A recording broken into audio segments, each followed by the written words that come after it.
Hi, it's Charlie from Charlie Reads and Reviews, and I'm here to do a book review, and this time it's of Razorblade Tears by S.A. Cosby.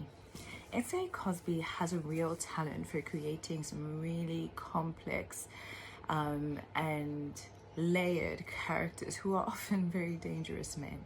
And you find yourself rooting for characters who are flawed, who you probably should not like, and even though they continue to make some really suspect choices, you keep hoping that they will win in the end.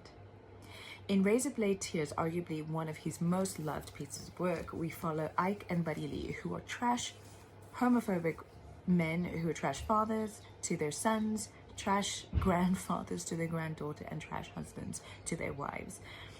And as we follow them along, as they travel through this grief-fueled journey of vengeance, you start to see that there are the seeds of the right kind of healing are being sown and germinated throughout this journey, even though they do continue to make some sus choices.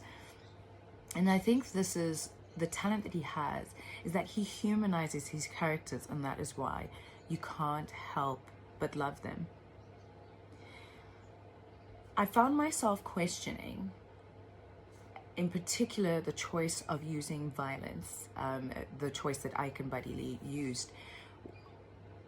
Does the ends justify the means? When you are trying to get vengeance or to dismantle a system using the system's tools, so using violence to avenge your sons whose lives were taken by a very toxic masculine system, which ended up in them being really gruesomely murdered.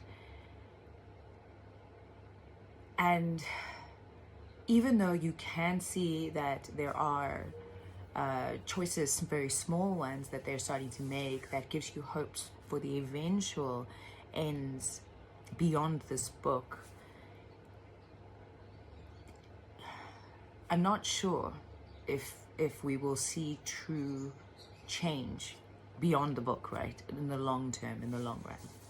But it was an entertaining read, extremely gripping, fast-paced, right size of chapters, and I felt that I was not bored.